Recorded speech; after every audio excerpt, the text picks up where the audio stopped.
Hello friends, स्वागत है आप सबका हमारे यूट्यूब चैनल फिजिक्स फंडा पे। फ्रेंड्स, अभी तक अगर आपने हमारा चैनल सब्सक्राइब नहीं किया है तो प्लीज़ हमारे चैनल को सब्सक्राइब करें, वीडियो को लाइक करें, शेयर करें और कमेंट सेक्शन में कमेंट लिखना ना भूलें। फ्रेंड्स, आज हम बात करेंगे कि गुरुत्वाकर्षण बल क्या होता है। आप सब ने पढ़ा होगा कि गुरुत्वाकर्षण बल क्या है या क्या नहीं है। अगर नहीं पढ़ा है तो आज हम आपको बताएंगे कि गुरुत्वाकर्षण क्या बल क्या है। फ्रेंड्स, जब भी हम कोई वस्तु पृथ्वी के तल से जब हम ऊपर फेंकते हैं तो वह कुछ दूरी तय करने के बाद पुनः पृथ्वी की ओर ही लौट आती है और पृथ्वी के द्वारा यह जो आकर्षण बल दिखाया जाता है या जो आकर्षण बल दर्शाया जाता है उसे ही हम बोलते हैं गुरुत्वाकर्षण बल। यानी जैसे कोई हम वस्तु हैं उसको हम अगर पृथ्वी से ऊपर की ओर फेंके तो वह कुछ समय बाद पुनः पृथ्वी की ओर लौट आती है और ये क्या कहलाता है? गुरुत्वाकर्षण बल कहलाता है। इस बल को क्या कहेंगे? जो पृथ्वी के द्वारा उस वस्तु पर लगाया गया बल होता है वो क्या कहलाता है? गुरुत्वाकर्षण बल कहलाता है। तो फ्रेंड्स, हमने नोट्स में बात की कि किसी भी वस्तु को ऊपर की ओर फेंकने पर वह पृथ्वी के तल की ओर गिरती है। पृथ्वी के द्वारा यह दर्शाया गया आकर्षण बल गुरुत्वाकर्षण बल कहलाता है।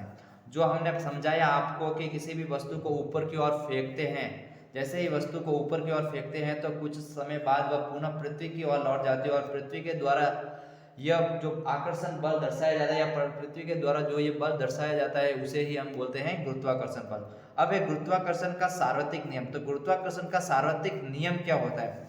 तो ब्रह्मांड में क्या है कि प्रत्येक कण किसी अन्य कण को अपनी ओर एक बल द्वारा आकर्षित करता है जिसका परिमाण दोनों कणों के द्रव्यमान के गुणनफल के समानुपाती व दूरी के वर्ग के व्युत्क्रमानुपाती है।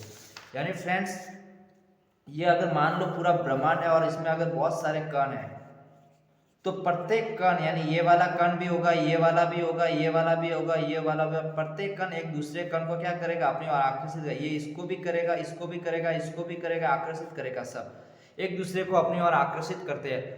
और जो ये आकर्षण बल होता है वो जो ये दोनों जो पिंड है या जो दोनों भी कण है इनके जो द्रव्यमान है, अगर इनका द्रव्यमान m है और इसका m2 है, इसका m1 और इसका अगर m2 है तो इन दोनों द्रव्यमान के गुणनफल के समानुपाती होगा जो इन दोनों का जो आकर्षण बल होगा। और तथा इन दोनों के जो दूरी है अगर r मान ले तो उसको क्या बोलेंगे? दूरी के वर्ग के व्युत्क्रमानुपाती होगा। तो हम जो फ्रेंड्स हैं, अगर हम गुरुत्वीय त्वरण की बात करें या गुरुत्वाकर्षण का जो बल है उसकी अगर बात करें तो हम बोलेंगे कि माना अगर कोई दो पिंड है, अगर एक पिंड आपका A है और दूसरा पिंड अगर आपका B है तथा इन दोनों का द्रव्यमान m1 और m2 है और इनके द्वारा जो बल लग रहा है, A के द्वारा B को आकर्षण बल लग रहा है और B के द्वारा A को आकर्षण बल लग रहा है, तो एक दोनों को अपनी ओर खींच रहे हैं। तो जो ये जो बल होगा वो होगा दोनों जो द्रव्यमान है, जो पिंड है A और B, इन दोनों के जो द्रव्यमान है m1 और इसका द्रव्यमान है m2, इन दोनों के गुणनफल के तो समानुपाती होगा। और तथा जो ये जो इनके मध्य की जो दूरी है इसको हम r से बोलते हैं, इसकी दूरी के क्या होगा? जो ये दूरी है इसके क्या होगा? वर्ग के व्युत्क्रमानुपाती। अब देखो समीकरण 1 और 2 को अगर हम सॉल्व करें, समीकरण 1 और 2 को सॉल्व करेंगे तो f बराबर होगा, f समानुपाती होगा m1 m2 upon r square, यही होगा।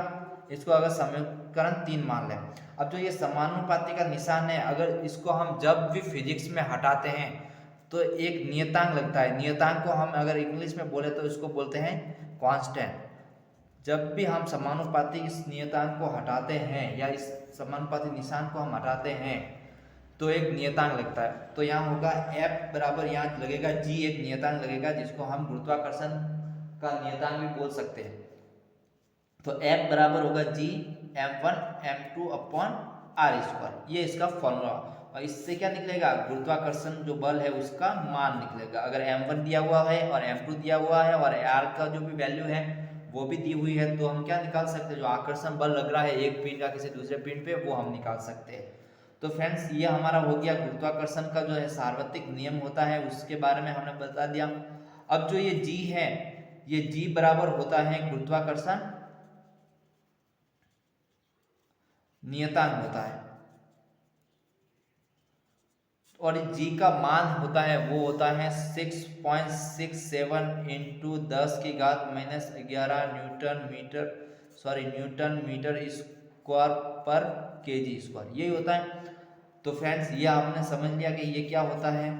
अब हम बात करें जो हमने जो नोट्स में लिखी है वो देखो कि माना दो पिंड ए व बी हैं तथा इनके द्रव्यमान m1 व m2 है तथा दोनों पिंडों के मध्य की दूरी r है, तब इनके मध्य लगने वाला गुरुत्वाकर्षण बल, जो एक गुरुत्वाकर्षण बल होगा वो दोनों पिंडों के द्रव्यमान के गुणनफल के समानुपाती होता है। तो हमने यही किया, F समानुपाती m1 इंटू m2, इसको समीकरण 1 दिया, तथा दोनों पिंडों के मध्य दूरी r के वर्ग के व्युत्क्रमानुपाती होता है। तो r समानुपाती क्या हो गया 1/r², ये हो गया। अब समीकरण 1 और 2 से हमने क्या किया, F समानुपाती m1 m2/r²।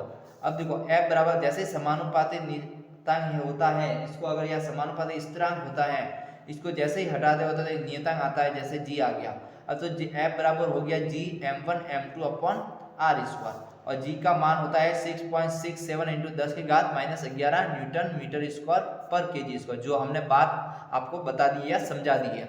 अगर यदि मैं यहाँ m बराबर अगर 1 ले लूँ, मैंने यहाँ लिखा है m1 और m2 बराबर मैंने क्या लिया 1, और तथा r बराबर भी अगर मैं 1 ले लूँ यानी एकांक ले लूँ, तब क्या होगा, तब होगा F बराबर g, यानी जो गुरुत्वाकर्षण बल है या जो आकर्षण बल है वो किसके बराबर हो जाएगा, g, यानी गुरुत्वाकर्षण नियतांक के बराबर होगा। कब होगा, जब m और m2 क्या होगा 1 होगा और r क्या होगी, इनके मध्य की दूरी 1 होगी, 1 मीटर होगी, तब क्या होगा F बराबर g होगा, जो हमने यहाँ लिखा कि गुरुत्वाकर्षण नियतांक परिमाण में उस आकर्षण बल के बराबर है जो एक दूसरे से एकांक दूरी व एकांक द्रव्यमान वाले दो पिंडों के मध्य क्या हुआ स्थित हो। तो यही हमने बताया है कि अगर m1 और m2 का मान 1 हो और r का मान 1 हो तो क्या है, परिमाण में क्या हो जाएगा, जो आकर्षण बल और क्या हो जाएगा, गुरुत्वाकर्षण नियतांक का क्या होगा, मान बराबर हो जाएगा। यही हमने बताया है, ठीक है। और क्या होगा, जो g का जो विमीय सूत्र है वो होगा m−1 L3 और T−2, ये होगा गुरुत्वाकर्षण का जो होगा विमीय सूत्र, क्या होगा m−1 L3 और T−2। तो फ्रेंड्स आज के लिए इतना